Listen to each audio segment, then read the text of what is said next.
Greetings, travelers! Welcome back to Tales from the Enchanted Forest with your animal companions, Fox and Sparrow. Ciao buona. Welcome, guys. We're so excited. It's a new year and a new tale, and I'm just so happy to be back. Yes, I mean, we did try the solo episodes for January, and now we are back with the duo. So it's nice to have a mix it up now and then. But I do enjoy doing episodes with someone else, so it's not just me talking at myself. Yeah. And then repeating the same line 10 times to myself on a mic. There was something fun about just picking a super short story and just analyzing it on our own, but I much prefer just, hanging out and talking with you, Fox. Yes, I definitely enjoy having some feedback as well when I'm doing a story, so someone else to chime in. So otherwise, it was just me kind of being like, have I talked about this story too much? Should I interject in my own storytelling? But it's always nice to have a new year, and we have lots of fun things planned for this year, so be sure to check us out on our website, which is newly designed, and our Twitter for everything that we are up to. And props to Fox for just redesigning the website recently. She's done a fantastic job, and she spearheads a lot of the blog posts that are up there, so credit to you, girl. Thank you. I mean, if anyone wants to see more, because I'm also someone that really likes to read up on things. So if anything we talk about ever makes you wonder, I wonder where that comes from, or I want more information, everything is on our website. We are up to date on all of our episodes at this point. So if there is a previous episode that you want to see a blog post on, please do check it out. But otherwise, we are really excited to get going because we have waded through many, many cow pastures to bring you this fantastic story from South Africa today. So this story comes from the Native Fairy Tales of South Africa by Ethel L. McPherson of Cape Town. She credits her stories to two different sources, one of which is Nursery Tales of Bishop Calloway, published in 1868, and the second source is The Treasury of Basuto Folklore by M. Jacotet. McPherson retells these stories, which were originally translated from Zulu and Sesotho, so we hope that you enjoy our variation of it. A long time ago, there lived a great king who had conquered lands stretching farther than where the sun rose to where it set. One day, his daughter was born when the king was fighting his greatest foe. And since she was born during the hour of his victory, where he and his men mowed down their enemies with their spears, he named her the Daughter of the Sword. Quirky name, of course. I personally like Kayleigh, spelled K-A-H-L-E-I-G-H, and then 10 silent Ks, but I mean, that is one way of naming your kid. But also, if you won the battle with spears, why is she not the Daughter of the Spear? Is my only question here. But maybe their enemies had swords, and so he's like, well, we've taken their swords, and here's my Daughter of the Swords. Ooh, maybe the mother is from that group. It was kind of also taken. I don't know. We're adding in our own backstory. We're like, so why did they give her this name? It wasn't in, top 10 baby names of whatever year this was, of course. It's also long. You can have Kayleigh, like you were talking about, or something. But you could also just be Daughter of the Sword. Is the first name Daughter, middle name of the, and last name Sword at that point? It's like Meg from Family Guy, where her full name is Megatron. Oh my gosh. So, no offense to anyone named Kayleigh spelled like that. It's just, a running joke at this point that people are adding in different unique spellings of names, which is always interesting because I feel like they always end up super strange. And I've had a couple because we used to work at a place where we had to take people's names down. Yeah. And people would have just they would tell you their name and then you would spell it and they would get mad at you for not spelling it a completely different way, as if you were supposed to know that when they said Ladasha, they meant L-E and then a dash and then an A. And you're like, oh, I didn't know that. I feel for people who have unique spelling names where they have to always explain it, but at the same time, it's just, I can't predict that you're going to need a silent Q in the middle of the name as well. So either way, her name is Daughter of the Sword. So that's her name. She can wait till she's 18 to try and legally change it, but, her dad's the king, that might be an issue. Just imagine all the Sorry, I'm on a tangent now because imagine the problems this name will cause when you have your own kids.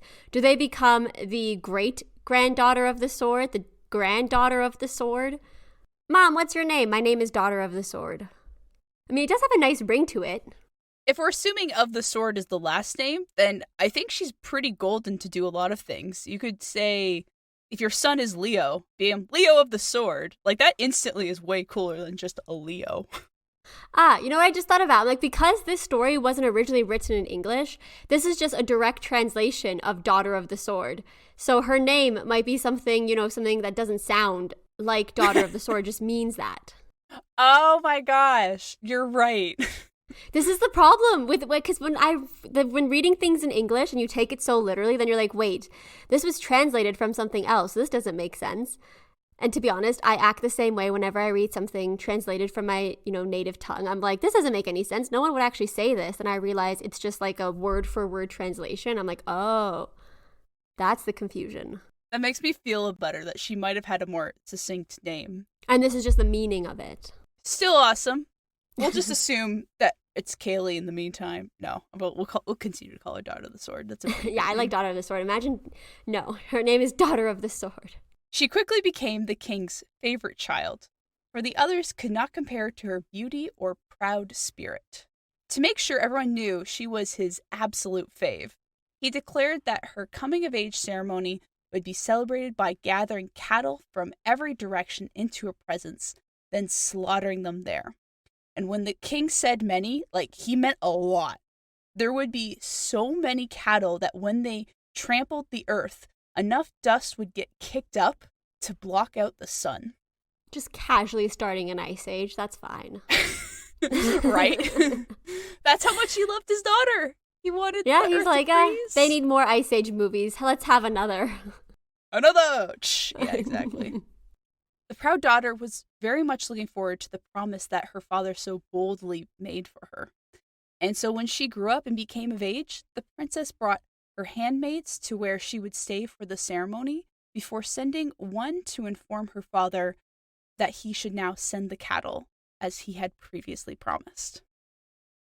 So there are many coming-of-age ceremonies in South Africa, and one of them is, again, please forgive my pronunciation, Um'emol, which is from the Zulu. Now, the author of the book we took the story from directly credits these as being from the Zulu language and the Sesotho language, so we will focus on those two for our references to South African customs, since each group does have their own traditions. So with this coming-of-age ceremony, it usually involves a girl spending 7 days in a separate house with other female relatives and friends where they practice songs that they're going to sing during the celebration. A cow is usually slaughtered, and the daughter is presented with the spear as well as other gifts to celebrate her becoming a woman. So I think the tradition that's mentioned here about him giving her cows is supposed to be kind of an escalation of the traditional ceremony, where instead of one cow, she's getting an entire horde of them. So that's just some background on why this is being done. Well, that's good context to have to understand the ceremony that's happening here. This is not just out of nowhere. He's like, you know what? I love you so much. Here's just a bunch of cows. And it's good to know this is a cool tradition. Yeah, and it also explains kind of why she's in a different place than him, and why this is so important that he gets this right. It's because this is, a ritual to celebrate her becoming of an age, to get married, her becoming an adult. She's supposed to be kind of the center of attention here, and this is supposed to be a gift for her. So for him to kind of go back on his word on what he's going to gift her kind of takes away from the value of the event for her, obviously, because this is supposed to be kind of how he's welcoming her into the adult world, and then soon she'll probably get married and go off. So it's really important that he gets this right. So come on, Dad, you can do it. And so the doting dad king sent 20 oxen to the princess, but she looked upon them with such disdain before saying, "I see nothing." Now, at this point, I'm starting to get the sense that she might be kind of a spoiled princess, as it were, and I don't really care for that as a personality trait. But I actually can't blame her for this one instance. 20 oxen is very clearly falling short of that initial promise that he gave that would like start an ice age essentially. It's like 20, really? She can count that many. That's not enough. Yeah, I mean, I guess that he was exaggerating for the sake of it, but you can't exaggerate like that with, a golden child or a spoiled child, because then they'll just say something like, "But last year I had 26 or 36," whatever Dudley says. Like, it becomes very Dudley-esque in terms of what you're promising and what you're delivering. Exactly. So the king's men returned to the king, informing him of his bratty daughter's displeasure. So he sent them back again, but this time with 40 cattle. But once again, the princess turned her nose up and said, "I see nothing." The king, who is all too happy to please his proud daughter, then sends 100 cattle to her. But still, she stuck up her nose in the air and said, "I can still see the sun, and until it is darkened according to the saying of my father, I will never return to my home." This is where I rewrote it, so you can let me know if it makes more sense now. The king was still eager to make his daughter happy, so he had his warriors gather hundreds of cattle for her, and the princess was shockingly still not happy. Having taken all the cattle from within his domain, he then sent an army of warriors to go beyond his kingdom to gather even more to pay tribute to his daughter. The warriors traveled for many days before finally coming upon a great green valley where thousands of fine cattle were peacefully grazing. With great excitement, the warriors began rounding up the cattle by frightening them with their shouts and prodding them with their spears, until they heard a voice coming from up high, asking, "Who did these cattle belong to?" Slowly, the warriors looked up to see the huge, monstrous form of the Lord of the Cattle.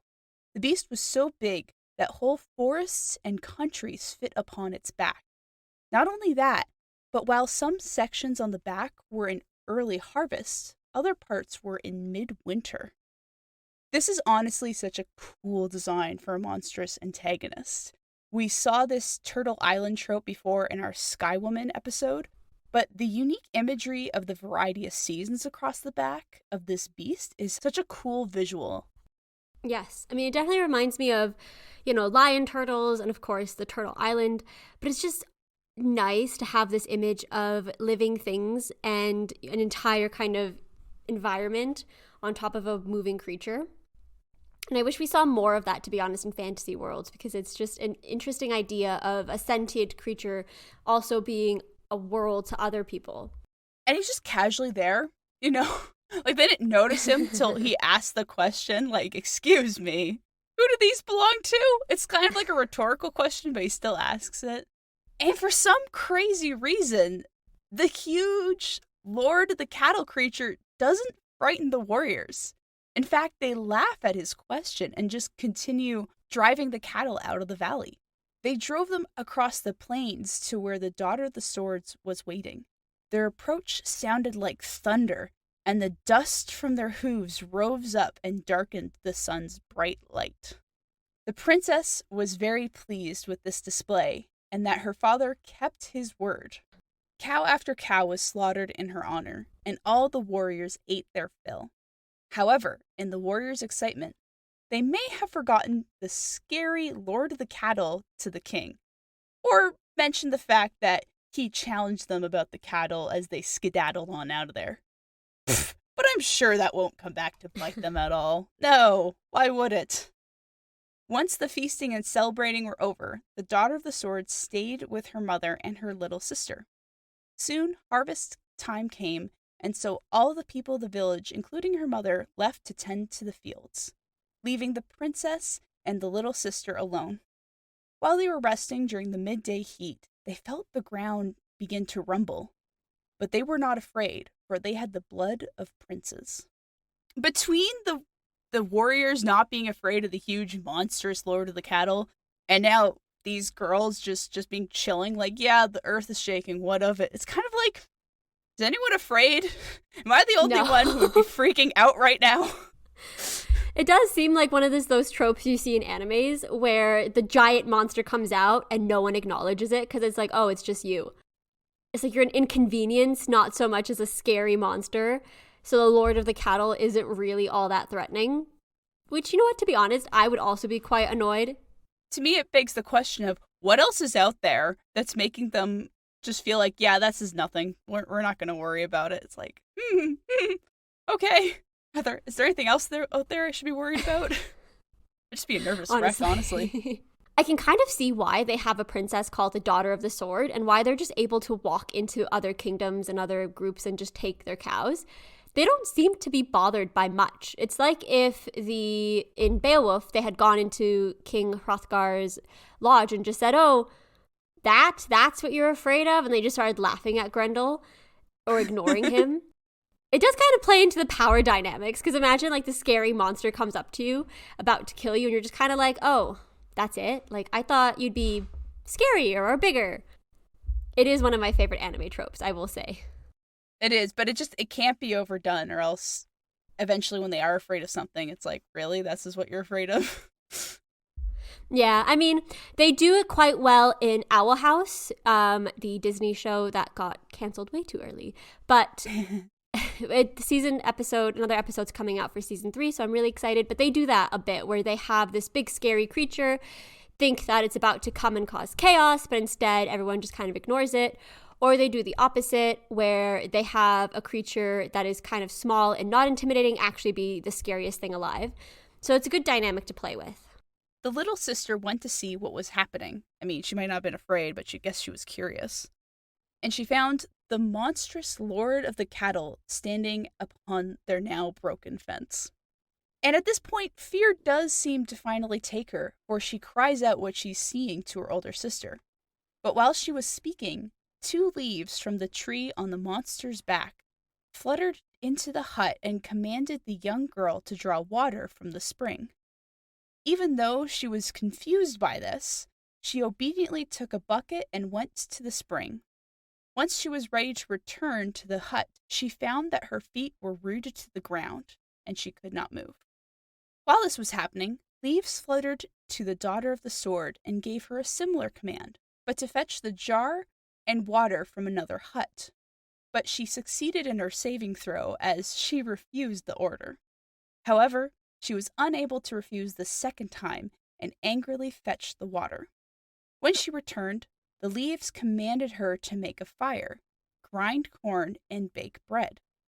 In typical spoiled princess fashion, she argued against this as it was beneath her station, and besides, her nails were far too long to do the work. She literally says this, and I love her so much for it. I just got my nails done. I can't. She shows it to him. He's like, look at my nails. I can't possibly. It's like, oh no, I can't do that. That's for people with short nails. I mean, Also, to be fair, this is like quite a big class differentiation, I think, because people who have shorter nails or grubby nails or calluses, hands were quite popular in terms of like being able to see what kind of class status someone had all over the world. This wasn't just in South Africa. This was, all over the world. People would try and keep their hands nice and dainty. And even nowadays, you see people taking really good care of their hands in terms of nail art and, making sure their cuticles are nice and they take care of the hair on their arms and their hands. And it's just a really big indication of, at the time, of I don't have to work. My hands are nice and smooth. I have long nails. Underneath my nails are really clean. And that's just a show of I don't work in the fields. And it's, just a cosmetic way of telling what kind of class someone's in. Similar to things like paleness of skin in places like Asia and India. People who were paler were more valued. And it's just places like, I remember there was a story in a folklore that we talked about from China. When you work in the fields, it was to make your skin look tan so that the stepsister would be uglier than the other sister.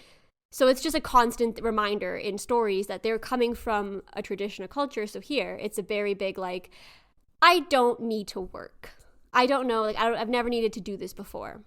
And here I am, trimming my nails to be as short as, like, possible so I just don't have to be bothered to trim them anytime soon. Well, it's no longer really a class thing anymore, but back then Yeah. things like that were quite important, like hair length. That's fair. The way you dress is obviously the most important marker, but also little things that make up those differences. Either way, the princess would regret using this as her argument, as after she had spoken it, leaves came down and made quick work with a knife to trim those nails down for her. They probably didn't do it nicely. This is not like the spa. They were probably just very efficient about it, I imagine. The leaves then showed her how to grind the corn. With burning anger in her heart, she reluctantly did all that was asked of her. Once all the food had been prepared, she carried it out, and the monster quickly ate it all. Then, more leaves flew into the hut and retrieved everything in it, sleeping mats, water skins, and just everything else. All was devoured by the monster.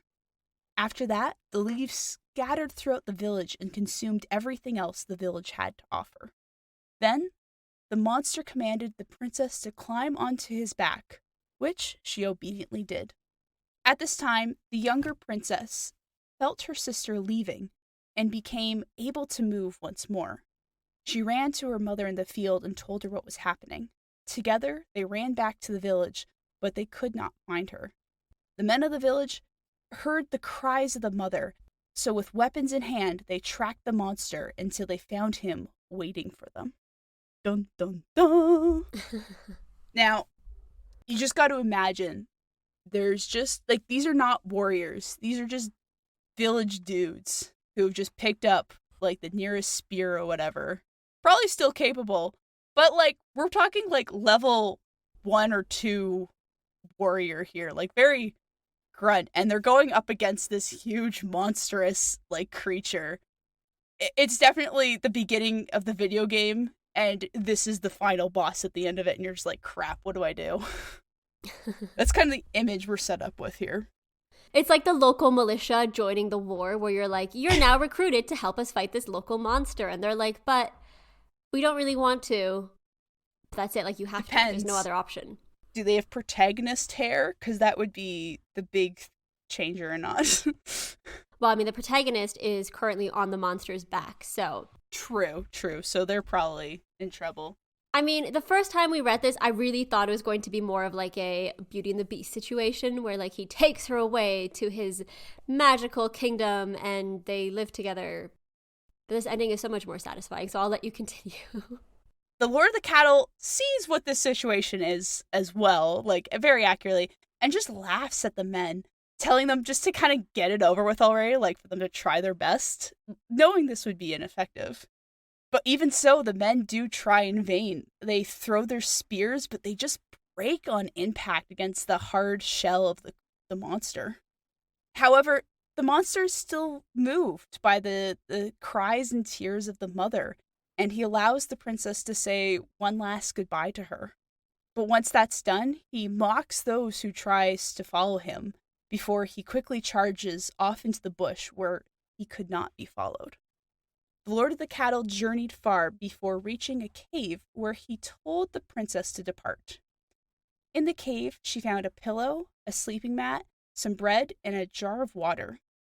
Here he left her, saying, "I am avenged, for I have spoiled your father. He would have received many heads of cattle when your bridegroom claimed you, but now he will never see you again. He robbed me of my cattle, and now in my turn, I have spoiled him."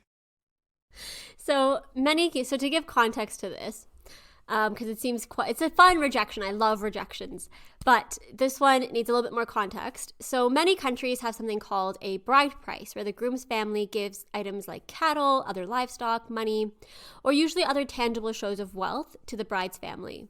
These customs were done usually to show the bond and acceptance of the connection between the two families, instead of what we do now, which is mostly just a connection between individuals. So think of it as, instead of giving your fiance an engagement ring to show that you want to marry them, you give her family an item to show that you are joining their family. So it was also used as a demonstration of the groom's family's ability to take care of their new bride. In some South African cultures, specifically the Zulu that we've been talking about throughout the story, the elements of the bride price or lobola tradition are essential, and marriage will not be recognized until the proper customs are done. In the daughter of the sword's case, she would have expected a large bride price from her suitor as, a princess and the favored child of the king. And so her father loses both his favorite daughter, but also any future cattle he could have gotten from her, which would have also probably been quite a lot, considering that she demands quite a lot. So for her coming of age ceremony, if she's expecting enough cattle to block out the sun, you could only imagine what her and her father would demand of any suitor. So just to give some context, he's not only, not going to marry her or make her his bride, as most animal bridegrooms do. He is just going to leave her there and be like, there you go, enjoy. And I think it's also smart that he doesn't kill her, because often, like, once you kill them, they instantly become a martyr, and there just becomes a more fury and rage to get a vengeance again. Get revenge, get even though the king must be devastated, I'm sure there's going to be some retaliation. There's something about knowing that she's still alive prevents it from escalating more than quote-unquote necessary. I don't know how to word that. Honestly, I think the Lord of the Cattle is my favorite character in a folk story or any kind of story we've told in a long time, just because he's not really hurting anyone. He didn't really do anything wrong, and then his cows were just taken from him. So in retaliation, he took everything from the people who not only took his cows, because I'm sure had his cows still been alive, he would have just taken the cows back, but they killed his cows. And I'm sorry, you take enough cows that can block out the sun and you kill them all, you cannot eat that much meat quickly enough. No. Unless they were having like giant steaks for like every meal of the day and then also having it as a snack. Just, there's no way. So they took his cows, they killed his cows, they probably wasted his cows. And so in retaliation, he doesn't even kill her or, bring famish and stuff up to the people. He just takes their things, which again can be replaced. And then he also just takes the princess and puts her somewhere else and just kind of like, all right, enjoy. Yeah. He doesn't even really make her life hard. He gives her a pillow, a sleeping mat, some bread, and a jar of water, which is more than most kidnappees get. They usually get like put in some random position and are told, there you go, this is your life now, and then abandoned. So in the original text, it does explicitly say like they slaughtered the cows, the warriors ate their fill, and there was plenty left over for the vultures and the scavengers to take what was left over. So yeah, there was lots left over. All right. So they were literally like, here we go, extra for the birds. Yeah. I think the one thing that is super interesting about this mid-story is it kind of turns into a slight horror moment in the middle where you realize that he's just commanding them. Like, and it's not even like scary intimidation. It's just like these leaves are falling. They're like, do this thing. And the Daughter of the Swords resists once, but then she has to cave and gives into what's happening. And so I remember reading it the first time going, what is he going to ask them to do? Like, it ended up just making food. But it's like, you can now see like what extent of power he has, just to command them in such a way, such defiant people.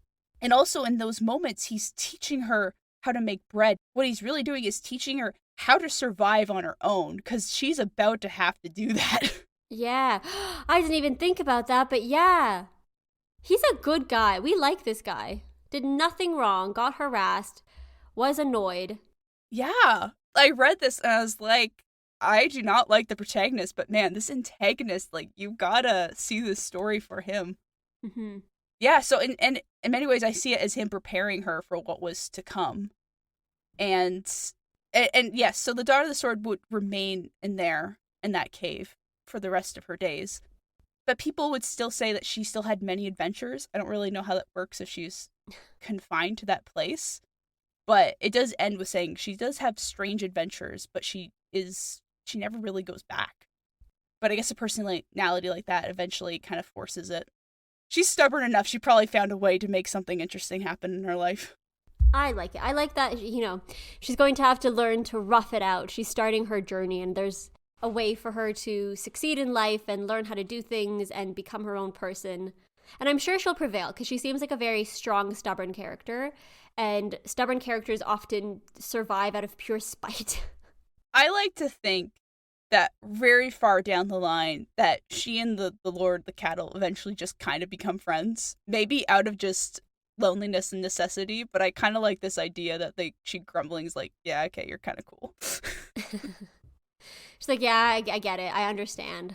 So yeah, that is the Daughter of the Sword. I did not know what I was signing up for when I first read it, but it took a lot of interesting turns. I really enjoyed looking it over a couple more times, like finding those little things again.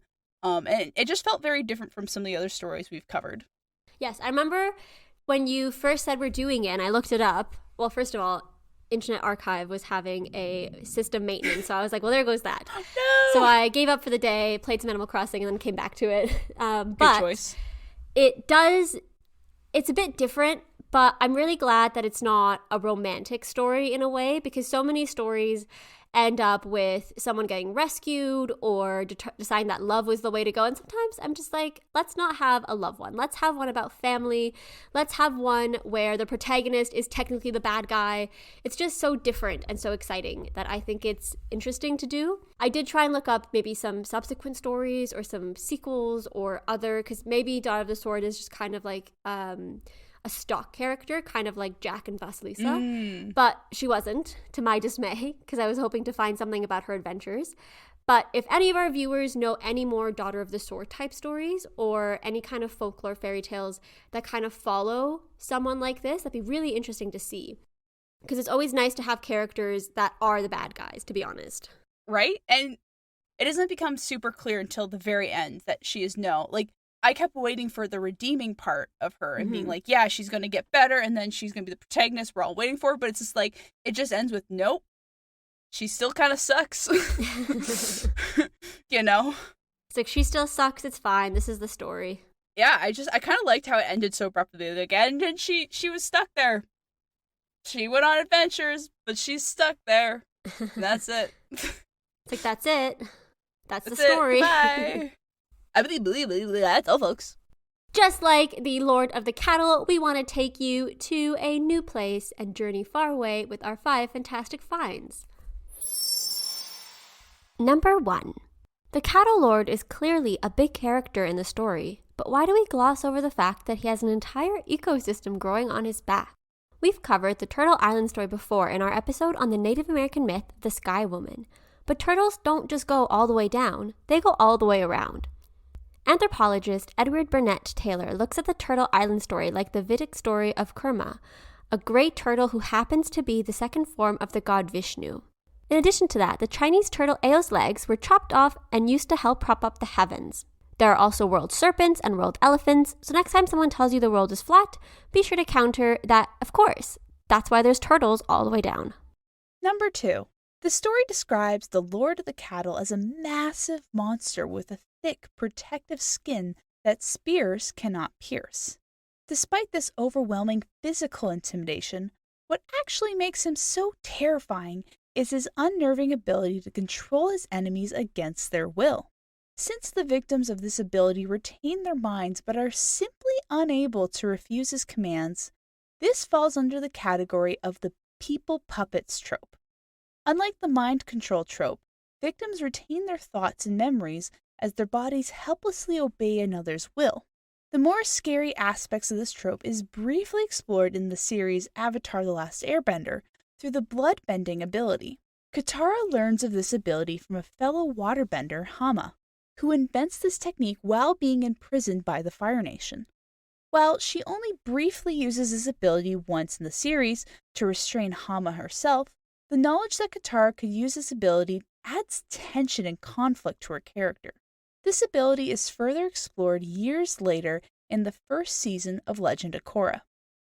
On the other hand, sometimes this trope isn't to ask the big questions about what it means for others to have such a strong influence on other people. Especially in anime, this trope is often used to provide a convenient excuse as to why 2 heroes should fight one another. Because really, the audience knows the heroes don't need to fight, but they also kind of want to see it go down anyways. This trope provides ample drama, emotional betrayal, and can easily lead to a I know you're in there power of friendship moment. Number 3. The daughter of the sword expects cows for her coming-of-age ceremony, and as mentioned in the episode, the ceremony of the Zulu is very similar to others around the world. During these traditional coming-of-age ceremonies, girls often isolate themselves with other women in their community and learn about their responsibilities, sex, childbirth, and so much more. The ceremonies usually end in dancing and singing, with lots of family members coming to join the celebration and bringing gifts for the girls. In Mali, Fulani women get facial tattoos. In China, Han women partake in the Jili ceremony or the hairpin ceremony. And some First Nation tribes, such as the South Dakota Sioux Oyate Reservation, the girls have a 4-day ceremony. All around the world, we celebrate girls becoming women. Maybe not with enough cows to block out the sun, but with gifts, love, song, and dance. Number 4. Cows played a significant role in today's story. And in a minute, Fox will talk about the cultural significance of cattle. But I want to take a minute to talk about some other cool general cow facts. For instance, did you know that cows are colorblind to red? Despite the popular notion that red makes bulls angry, studies have shown that they cannot see the color at all. The reasons bulls charge at matadors more has to do with the movement and how they manipulate the cape. And the color red is only used as a way to conceal the blood splatter from the bull. But colorblindness aside, cows do have good vision and can see 300 degrees around them, so you would need to be directly behind them if you wanted to surprise them. Another fun thing I learned about cows is how much scientists have discovered from their DNA. According to a study from UCL in 2012, cow DNA suggests that modern domesticated cows trace back all the way to a small herd of about 80 cattle from 10,500 years ago. Woo! That's a lot of cattle today that come from a very small collective of cows. Number 5. Cattle make up a huge part of this story, and the moral of the story is based on greed and wanting more than you need. A lot of different cultures revere cattle and cows as a source of economic, religious, and symbolic importance to social status. It is a massive symbol of status for everyone from a king to a commoner. The larger the kraal, the more senior the status. For the daughter of the sword to have her own herd brought to her is obviously a massive power move and indicative of her social status. The idea would have been that after the cows were slaughtered for her ceremony and for the subsequent rituals, her suitors would have had to bring more cows as gifts and replenish the king's depleted herd. This makes the cattle lord's actions even more devastating and puts them in context. In reality, cows were sent to various areas to graze so that no one natural disaster or robbery took out an entire herd. In our story, the king taking out not only his own cattle, but also those of neighboring areas is a real disaster, especially now that there's no way to replenish the herds. That makes this story both a message to the proud children who demand without thought, and also to parents who make promises to the point of their own detriment. We love a good life lesson. As always, if you want to see the show summary, notes, and the 5 fantastic finds, please check them out on our website, talesfromtheenchantedforest.com. If you want to hear more from us, join us on Twitter at FromEnchanted or Instagram at Tales from the Enchanted Forest. Or, if you're old school like Sparrow, you can email us at talesfromtheenchantedforest@gmail.com. We'd love to hear your questions, comments, and suggestions. So if you have anything to share, please don't hesitate. And remember, travelers, if you enjoyed what you heard here today and what we do here, please give us a review on whatever platform you use to listen to your podcasts. It helps the podcast grow and reach new travelers to join us on these adventures. We'll give you a big shout out and our eternal gratitude. And remember, there's always a place for you in the Enchanted Forest.